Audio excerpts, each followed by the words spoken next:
Hello everyone. आज हम unit 2 का पहला चैप्टर स्टार्ट करेंगे, nutrition, food science and technology. इसमें सबसे पहले स्टार्टिंग में न्यूट्रिशन और फूड के बारे में बात की हुई है। फूड, जैसे कि हम जानते हैं कि ये हमारी बायोलॉजिकल नेसेसिटी है। फूड एक one of the basic needs में आता है। और फूड का सिर्फ बायोलॉजिकली नहीं, कल्चरली भी बहुत इम्पोर्टेंस है फूड की। हमारे कल्चर को, अलग अलग इंडिया में जितने भी कल्चर्स हैं उनको रिप्रेजेंट करता है फूड। और सोशल, इसका एक सोशल पार्ट भी है।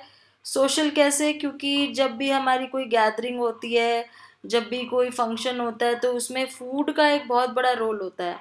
किस तरह का खाना होगा वहाँ पे, किस तरीके के आइटम्स होंगे मेन्यू में, ये सारी चीज़ें एक बहुत इम्पॉर्टेंट पार्ट होती है हमारे किसी भी सोशल गैदरिंग का। और रिलीजियसली भी ये बहुत इम्पॉर्टेंट है फूड, क्योंकि आपने देखा ही है कि रिलीजियस प्लेसेस में भी फूड सर्व किया जाता है। तो फूड की खाली एक हमारी लाइफ में बायोलॉजिकल नेसेसिटी की तरह नहीं, सिर्फ कल्चरल आइडेंटिटी अलग से है, सोशल आइडेंटिटी अलग से है और रिलीजियस आइडेंटिटी अलग से है। प्लस फूड की वजह से हमारी क्रिएटिविटी भी नज़र आती है। अलग अलग टाइप के हम मील्स बनाते हैं, अलग अलग तरीके से हम फूड को यूज़ करते हैं। हॉस्पिटैलिटी नज़र आती है, जब हमारे घर में मेहमान आते हैं या कोई आता है तो हम उसे सर्व करते हैं, तो उससे हमारी हॉस्पिटैलिटी, लोगों का स्टेटस और पावर भी फूड के ऊपर डिपेंड करता है। किस तरीके से, कितने टाइप का, सपोज किसी की वेडिंग है, वहाँ पे कितने टाइप की, कितनी वैरायटी ऑफ फूड आइटम्स है, मेन्यू में क्या है, उससे वो अपना स्टेटस और पावर डिनोट करते हैं। और भी बहुत सारे, मतलब फूड एक तरीके से सिर्फ एक खाने की चीज़ नहीं है। हमारे इंडिया में तो फूड का बहुत ही ज़्यादा अलग अलग टाइप का रोल है। लेकिन जो सबसे इम्पोर्टेंट इसमें जो रोल आता है वो आता है कि फूड हमारी बॉडी को नरिश करता है। जो सबसे ज़्यादा इम्पोर्टेंट है, फूड किस लिए यूज़ होना चाहिए? क्योंकि वो हमारी बॉडी को नरिश करता है, प्लस हमारी बॉडी को बेटर तरीके से फंक्शन करने में हेल्प करता है। और उसके लिए फूड होना चाहिए न्यूट्रिशियस। न्यूट्रिशियस का मतलब है जिसमें सारे न्यूट्रिएंट्स बैलेंस्ड अमाउंट में होने चाहिए। सिर्फ आपको उसमें फैट या सिर्फ प्रोटीन या सिर्फ कार्बोहाइड्रेट नहीं चाहिए। सारे न्यूट्रिएंट्स हों और उतने ऑप्टिमम अमाउंट में हो जितना कि आईसीएमआर रिकमेंड करते हैं पर्टिकुलर एज ग्रुप के हिसाब से। तो फूड न्यूट्रिशन जो भी हमारा सब्जेक्ट होता है फूड एंड न्यूट्रिशन का, या जो भी टॉपिक होता है, उसमें हम फूड के बारे में भी पढ़ते हैं, न्यूट्रिशन के बारे में भी पढ़ते हैं। कभी कभी हम उसको फूड साइंस भी बोलते हैं, क्योंकि ये साइंटिफिक टॉपिक है टोटली, जहाँ पे हम फूड के कितने फंक्शंस हैं हमारी बॉडी के अंदर और वो कितने टाइप्स के होते हैं, वो सारी चीज़ें कवर करते हैं। तो न्यूट्रिशन टर्म जो इसमें यूज़ हो रही है, इसका क्या मतलब है? न्यूट्रिशन एक ब्रॉड डोमेन है जिसके अंदर बहुत सारी अलग चीज़ें आ जाती हैं। न्यूट्रिशन मतलब एक तरीके से एक प्रोसेस है अपनी बॉडी को नरिशमेंट देने का, प्लस एक साइंस भी है जिसमें हम न्यूट्रिशन और उसके अंदर के न्यूट्रिएंट्स के बारे में पढ़ते हैं। ये हमारे हेल्थ को बहुत ज़्यादा इफ़ेक्ट करता है, हमारा वेल बीइंग, हमारी क्वालिटी ऑफ लाइफ, सब कुछ न्यूट्रिशन के ऊपर ही डिपेंड करती है। तो न्यूट्रिशन का रोल सिर्फ हमारे बर्थ के बाद ही नहीं, इंस्टेड इससे पहले से शुरू हो जाता है। जब आप अपने मदर के वूम में होते हो तभी से न्यूट्रिशन का रोल आपकी लाइफ में स्टार्ट हो जाता है। उस टाइम पे डिपेंड करता है कि आपकी मदर किस तरह का खाना ले रही है, किस तरह का न्यूट्रिशन ले रही है। लेकिन जब आपका बर्थ होता है तो उसके बाद आपके ऊपर डिपेंड हो जाता है कि आप किस तरह का न्यूट्रिशन लेते हो। तो न्यूट्रिशन में मतलब आप एक तरीके से बहुत ही बड़ा एक डोमेन कवर करते हो, जिसमें आपके बॉडी के इंटरनल एक्सटर्नल सारे प्रोसेसेस इन्वॉल्व होते हैं। और फूड का इसमें जो रोल है वो मेन है, क्योंकि हम जो फूड लेते हैं उसी में न्यूट्रिशन होता है। फिर न्यूट्रिशन की जिनको नॉलेज नहीं है, मोस्टली लोग ऐसे हमारी कंट्री में, या आप लगा लो कि पूरी ही वर्ल्ड में, इतने मोस्टली लोगों को इतनी नॉलेज नहीं होती है कि प्रॉपरली उनको कौन से न्यूट्रिएंट्स लेने चाहिए और कौन से नहीं लेने चाहिए और कितने अमाउंट में लेने चाहिए। तो इस वजह से मेल न्यूट्रिशन की प्रॉब्लम इतनी ज़्यादा है। और यहाँ तो इन्होंने इंडिया की ही बात करी हुई है। तो मेल न्यूट्रिशन में क्या आ जाता है? एक होता है कि ओवर न्यूट्रिशन हो जाता है, कि आप कुछ ऐसे न्यूट्रिएंट्स इतने ज़्यादा ले लेते हो जो आपको चाहिए ही नहीं, जैसे फैट ज़्यादा ले लिया, ओबेसिटी की प्रॉब्लम हो गई, या कार्बोहाइड्रेट ज़्यादा ले लिया, तो उस केस में भी मेल न्यूट्रिशन बोला जाता है। और अगर अंडर न्यूट्रिशन है अंडर न्यूट्रिशन मतलब कि आपने कम लिया है न्यूट्रिएंट जो आपको ज़्यादा चाहिए, तो आपकी ग्रोथ नहीं हो पा रही। तो दोनों ही केसेस जो है, अंडर नरिश्ड हो गया या ओवर नरिश्ड हो गया, दोनों ही ऐसे केसेस हैं जो मेल न्यूट्रिशन में आते हैं। अब कुछ प्रॉब्लम्स बहुत कॉमन हमने सुनी हुई है, जैसे ओबेसिटी हो गया, हार्ट डिसीज हो गया, हाइपरटेंशन, डायबिटीज, जो कि बहुत ज़्यादा कॉमन है इंडिया में। इन सब का रीज़न क्या है कि हमारे जो न्यूट्रिशनल इनटेक है वो प्रॉपर नहीं है। या तो हम ज़्यादा ले लेते हैं या फिर हम कम लेते हैं। जो चीज़ हमें कम खानी चाहिए वो हम ज़्यादा लेते हैं, क्योंकि हम टेस्ट के अकॉर्डिंग करते हैं और अपनी लाइक्स और डिसलाइक्स के अकॉर्डिंग करते हैं, प्लस नॉलेज भी नहीं है हमें। तो न्यूट्रिशन को प्रॉपर तरीके से लेना बहुत ज़रूरी है अपने हेल्थ को, as well as management of numerous disease conditions. तो न्यूट्रिशन की नॉलेज से क्या होता है, हम अपनी हेल्थ को भी मैनेज करते हैं, प्लस बहुत सारे ऐसे डिसीज़ हैं जिनसे हम अपने आप को बचाते हैं अगर हम प्रॉपर टाइप से न्यूट्रिशन लें। तो आप उसके लिए डाइटिशियन के पास जा सकते हो, डॉक्टर से पूछ सकते हो, या आप खुद भी ICMR के चार्ट इंटरनेट पे बहुत अवेलेबल है जो आपको ये बताते हैं कि आपकी एज में, जेंडर वाइज, आपकी पर्टिकुलर हेल्थ वाइज, आपकी वेट के अकॉर्डिंग, एज के अकॉर्डिंग आपको कौन सा कितना न्यूट्रिएंट लेना चाहिए। जो ट्रेन डाइटिशियंस होते हैं या मेडिकल न्यूट्रिशन थेरेपिस्ट होते हैं वो एडवाइस देते हैं लोगों को, आप इनके पास भी जा सकते हो। आपको ये हॉस्पिटल्स में मिलेंगे। और ये जो थेरेपिस्ट होते हैं जिनको हम मेडिकल न्यूट्रिशन थेरेपिस्ट कहते हैं या डाइटिशियन बोलते हैं, तो वो आपको एडवाइस कर सकते हैं आपकी मेटाबॉलिज्म के हिसाब से। बॉडी का मेटाबॉलिज्म भी एक चीज़ होती है जो बताती है कि आपकी बॉडी में एनर्जी बर्न होने में कितना टाइम लगाती है। तो जिनका मेटाबॉलिज्म स्लो होता है उनके उस हिसाब से फूड बताया जाता है, जिनका फास्ट होता है उनको उस हिसाब से बताया जाता है। तो ये नॉलेज होनी बहुत ज़रूरी है। फिर आ जाते हैं कि इंडिया में किस तरह के फूड की प्रोसेसिंग ज़्यादा होती है। India is a major producer of fruits and vegetables, milk etcetera, but almost 1/5 to 1/3 of the food produced is wasted। तो मतलब कि इंडिया में मेजरली फ्रूट्स, वेजिटेबल्स हो गया, मिल्क हो गया, ये सारी चीज़ें बनती हैं, प्रोड्यूस होती हैं, लेकिन 1/5 और 1/3 वेस्ट जाता है। इतना ज़्यादा फूड जो है वो वेस्ट जाता है ख़राब होने की वजह से, या फिर ठीक से प्रोसेस नहीं किया, ठीक से ट्रांसफ़र नहीं हुआ, तो जो वेस्टेज होती है वो बहुत ज़्यादा होती है। जबकि इनकी कॉस्ट ऑफ प्रोडक्शन इंडिया में बहुत कम है। The cost of production in India is less than many other countries. Cost of production बहुत कम है, लेकिन इसकी जो वेस्टेज है वो बहुत ज़्यादा है। Therefore, food processing industry has been termed as the sunrise sector। हमारे इंडिया की फूड प्रोसेसिंग इंडस्ट्री को सनराइज सेक्टर बोला गया इंडियन इकोनॉमी का, क्योंकि यहाँ पे कॉस्ट ऑफ प्रोडक्शन इतनी कम है कि बहुत इजीली जो है बहुत सस्ते में आप फूड प्रोड्यूस कर सकते हो। बट उसका जो वेस्टेज होता है वो बहुत ज़्यादा गलत चीज़ है, जो फूड वेस्ट होता है। Simultaneously, socio-economic and socio-cultural changes in the country have tremendously increased the demand for ready to eat। अब क्या होने लग गया है कि कॉस्ट ऑफ प्रोडक्शन कम तो है, लेकिन जो हमारे इंडिया का कल्चर चेंज हो रहा है, जैसे कि वेस्टर्न कल्चर की तरफ मूव कर रहे हैं, सोशो कल्चरल और सोशो इकोनॉमिक स्टेटस बदल रहा है, लोगों का इकोनॉमिक स्टेटस चेंज हो रहा है, तो धीरे धीरे वो रेडी टू ईट और प्रोसेस फूड पे ज़्यादा आ रहे हैं इंस्टेड ऑफ फ्रेश फूड। लोगों के पास टाइम नहीं है जैसे खाना बनाने का, और वेस्टर्न जंक फूड के ऊपर ज़्यादा प्रेफरेंस होती है लोगों की। तो वो फ्रेश फूड जो इंडिया में फ्रेशली जो प्रोड्यूस किया जाता है उसकी बजाय वो रेडी टू ईट या प्रोसेस्ड फूड खाना ज़्यादा पसंद करते हैं। और वही सारी चीज़ें हैं जिसकी वजह से जो ऊपर हमने जितने भी ये डिसीज़ेस पढ़े, ये उन्हीं की वजह से जल्दी होते हैं, क्योंकि ये ऐसे जो फूड होते हैं, प्रोसेस्ड होते हैं, पैक्ड होते हैं, रेडी टू ईट होते हैं, ये फ्रेश नहीं होते, इनके अंदर वो न्यूट्रिएंट्स प्रिजर्व नहीं हुए होते जो एक फ्रेश फूड में होता है। तो इस वजह से और ज़्यादा जो मेल न्यूट्रिशन की बात हम कर रहे थे वो और केसेस और ज़्यादा और बढ़ गए हैं इसी रीज़न की वजह से। So increasing the number of person travel outside the home daily for education, work and tourism also and who live in institution of various kinds, old age hospitals, orphanages, ये सारी जगह पे हैं जहाँ पे लोग रहते हैं, जैसे ओल्ड एज हो गया, हॉस्पिटल्स हो गया, ऑर्फनेजेस हो गए।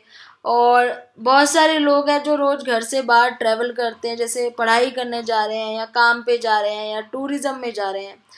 तो उस टाइम पे क्या होता है कि उनको फूड चाहिए होता है ऐसा जो इजीली प्रिपेयर हो जाए और रेडी टू ईट हो, और ज़्यादा दिक्कत ना हो, कैरी करने में ज़्यादा दिक्कत ना हो। तो उस इसलिए उस टाइम ये बहुत ज़रूरी है कि उनको एक प्रॉपर ट्रेनिंग या प्रॉपर गाइडेंस दें कि वो कौन सा ऐसा टाइप का फूड कैरी कर सके या ऐसा फूड अपने पास रखें जो उनके न्यूट्रिशियस जो डिमांड है उनकी बॉडी को उसको पूरा करे। उसके लिए एक एक्सपर्टीज़ होनी बहुत ज़रूरी है, वो भी इस पर्टिकुलर चीज़ में न्यूट्रिशन की एक प्रॉपर ट्रेनिंग होनी ज़रूरी है, जिससे आपको ये पता रहे, ये इन्फॉर्मेशन रहे कि आपको किस तरह का फूड अपने लिए हमेशा रखना है।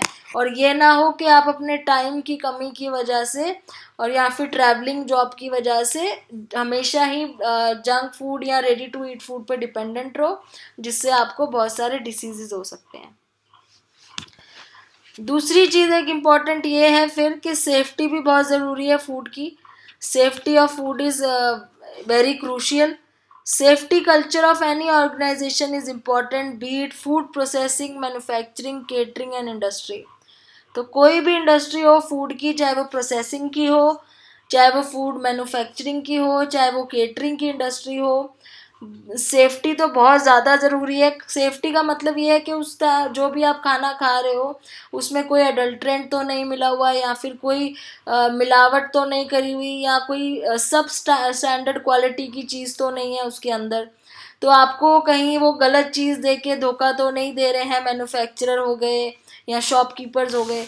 इसलिए सेफ्टी का बहुत ज़्यादा ध्यान रखा जाता है, और यही है जो गवर्नमेंट का जो इंट्रोड्यूस किया है गवर्नमेंट ने अपने फूड सेफ्टी जो रेगुलेशंस हैं, वो इसीलिए जो हर बारी अपडेट होते रहते हैं। जैसे आजकल FSSAI है, फूड ऑर्गेनाइजेशन है, जो इस चीज़ का ध्यान रखती है कि जितने भी फूड के प्रोडक्ट्स आपको मार्केट में मिल रहे हैं वो प्रॉपरली उसकी सेफ्टी और क्वालिटी चेक होके मॉनिटर होके ही मार्केट में आए हो।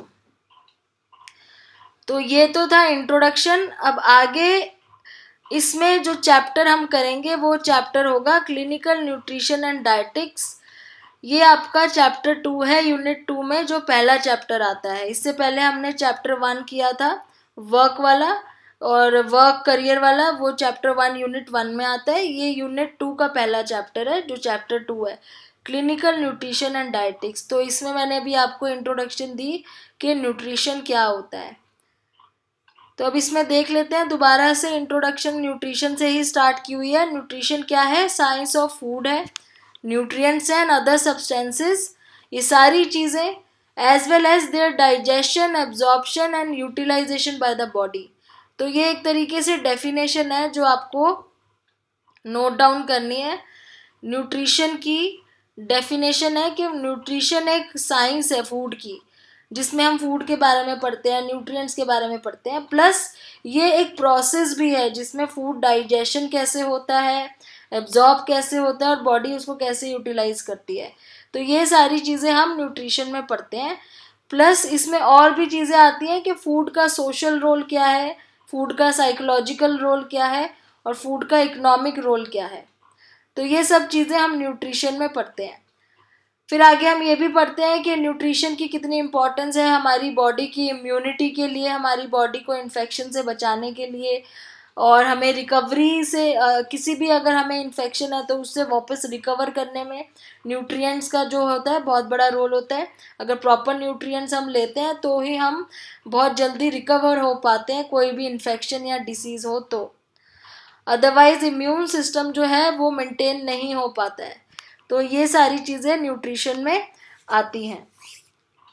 Nutrition is also important in disease state. जब कोई बीमार हो जाता है तो उस टाइम पे भी तो न्यूट्रिशन बहुत इंपॉर्टेंट है। न्यूट्रिशन का उस टाइम पे एक रोल हो जाता है कि वो कैसे मैनेज करे और कैसे ट्रीटमेंट करे, आपकी बॉडी की जितनी भी न्यूट्रिशनल डिमांड है उसको मैनेज करे और आपकी बॉडी को ट्रीट करे, डिसीज से ठीक करे। Nutritional status and support prior to and after illness play an important role in prognosis, recovery and even duration of hospitalization. तो जितना भी आपका डिसीज के टाइम पे जब आप बीमार हो, अगर न्यूट्रिशन का जो स्टेटस है उसका ध्यान रखा जाएगा तो ही आप उस डिसीज से जल्दी रिकवर होगे और जल्दी आपका जो ड्यूरेशन है हॉस्पिटलाइजेशन का वो उतना ही जल्दी ख़त्म होगा. तो न्यूट्रिशन एक बहुत इम्पॉर्टेंट रोल प्ले करता है डिसीज़ के टाइम पे भी. तो यहाँ पे ये क्लिनिकल न्यूट्रिशन की बात हो रही है. तो क्लिनिकल न्यूट्रिशन क्या है? The specialized area of nutrition which deals with nutrition during illness.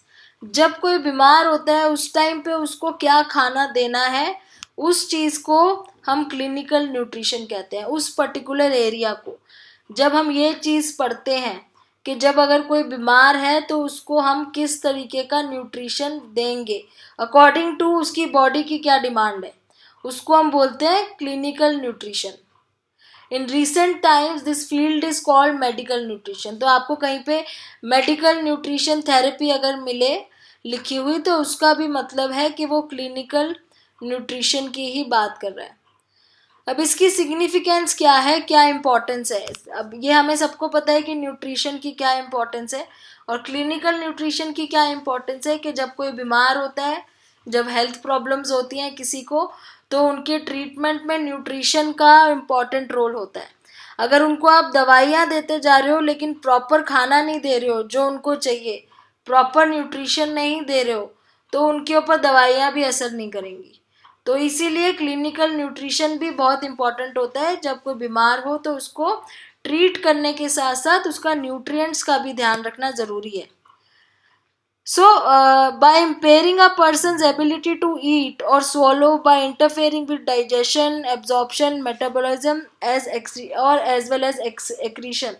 तो ये कह रहे हैं कि अगर कोई प्रॉब्लम होती है, जो न्यूट्रिशन अगर आपने उनका ध्यान उस टाइम पे नहीं रखा उस प्रॉब्लम में, तो उस केस में क्या क्या दिक्कत आ सकती है? डाइजेशन की प्रॉब्लम हो सकती है, डाइजेशन के साथ साथ एब्जॉर्प्शन नहीं होगी न्यूट्रिएंट्स की, मेटाबॉलिज्म जो होगा वो गड़बड़ हो जाएगा, कभी फास्ट कभी स्लो, और एक्सक्रीशन में भी प्रॉब्लम आएगी.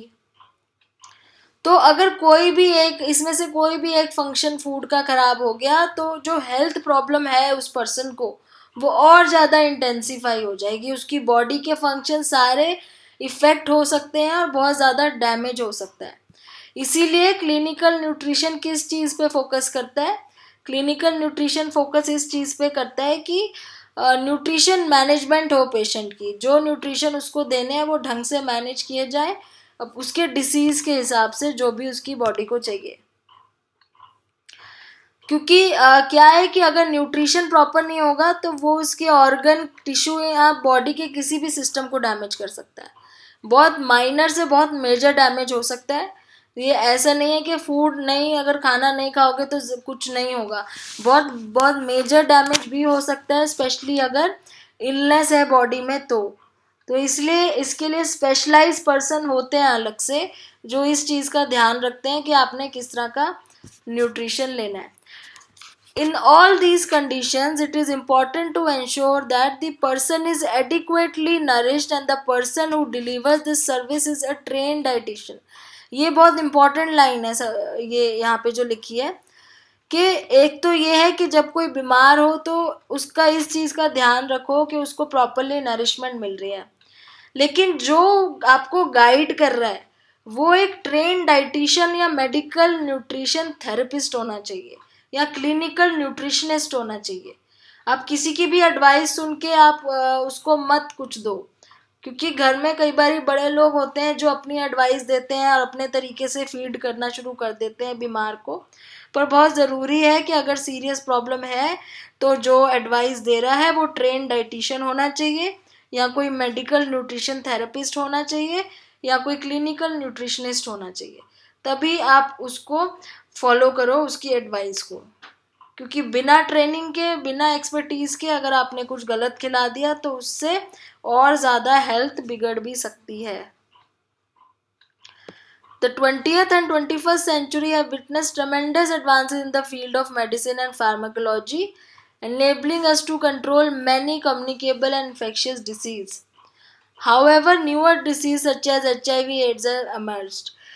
तो अब ये कह रहे हैं कि वैसे तो हमारी इकोनॉमी इतनी एडवांस हो गई है कि हमने काफ़ी सारे डिसीजेस को कंट्रोल में कर लिया है, लेकिन अभी भी कुछ ऐसे हैं जो कम्युनिकेबल डिसीजेस होते हैं, नॉन कम्युनिकेबल होते हैं, जिसको हम कंट्रोल नहीं कर सकते, जैसे obesity, heart disease, hypertension, diabetes. ऐसी चीज़ें हैं जो न्यूट्रिशन के ऊपर बहुत ज़्यादा डिपेंडेंट है, जिसको आप कितना भी मेडिसिन में कितनी भी एडवांसमेंट आप कर लो, लेकिन अगर आप न्यूट्रिशन ठीक से नहीं लोगे तो आप उस चीज़ को रोक नहीं सकते हो। इस चीज़ के लिए स्पेशल अटेंशन चाहिए अपने न्यूट्रिशनल पार्ट पे। तो आपकी जो न्यूट्रिशनल केयर है वो और आपकी जो डाइट है उसकी काउंसलिंग होनी बहुत ज़रूरी है, क्योंकि ये इस तरह के डिसीज़ हैं जिसमें मेडिसिन से ज़्यादा आपका खाना जो है उसका वो किस तरह का है उस पर डिपेंड करता है। तो ये सारे डिसीज़ को प्रिवेंट करने के लिए बहुत ज़रूरी है कि आप अपने न्यूट्रिएंट्स को कंट्रोल करो। New scientific knowledge is being generated about physiological and metabolic disturbance in chronic and acute diseases. Newer methods of nutritional assessment are being developed. Newer techniques and supplements for nourishment. ये सारे वो चीज़ें बता रहे हैं कि जैसे जैसे एडवांसमेंट आई है इंडिया में, नए नए तरीके यूज़ हो रहे हैं, नई नॉलेज जनरेट हो रही है जिसमें फिजियोलॉजिकल और मेटाबॉलिक डिस्टर्बेंसेस के बारे में पढ़ा जाता है। नए मेथड वो हो रहे हैं, इंट्रोड्यूस हो रहे हैं, जिसमें हम न्यूट्रिशनल रिक्वायरमेंट को असेस करते हैं, पेशेंट को किस तरीके से न्यूट्रिशन चाहिए, नए नए टेक्निक्स यूज़ करके। तो बहुत सारे एडवांसेस हो रहे हैं फूड और फार्मास्यूटिकल इंडस्ट्री में, बहुत सारी रिसर्चेज हो रही हैं फूड से रिलेटेड, न्यूट्रिशन से रिलेटेड। तो ये सारी जो ये पूरी फील्ड है जो न्यूट्रिशन की, ये पहले से कहीं ज़्यादा ग्रो कर रही है अब, क्योंकि एक तो ये भी रीज़न हो सकता है कि लोग फास्ट फूड पे इतने डिपेंड हो गए हैं कि लोग बीमार भी पहले से ज़्यादा हो रहे हैं उस हिसाब से। तो इसीलिए इस इंडस्ट्री ने भी पहले से अपने आप को और ज़्यादा बेटर करने की कोशिश करी है, ताकि ये वो जो डिसीज़ेज़ हो रहे हैं उनको कंट्रोल में ला सके, लोगों को काउंसलिंग कर सके, लोगों को समझा सके कि वो किस तरीके से गलत चीज़ खा रहे हैं, और इससे वो आगे हेल्प कर सके लोगों की।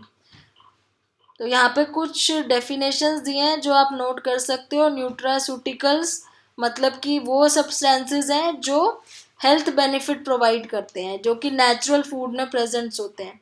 मेडिकल फूड हो गए जो स्पेशली उन लोगों के लिए बने होते हैं जिनको स्पेसिफिक रिक्वायरमेंट होती है, जो नॉर्मल फूड नहीं खा सकते। और फाइटोकेमिकल्स या bioactive compounds are non nutrient constituent present in food. ये वो हैं जो आपके फूड में नॉन न्यूट्रिएंट कॉन्स्टिट्यूएंट होते हैं और जिनका इफ़ेक्ट आपकी हेल्थ पे पड़ता है।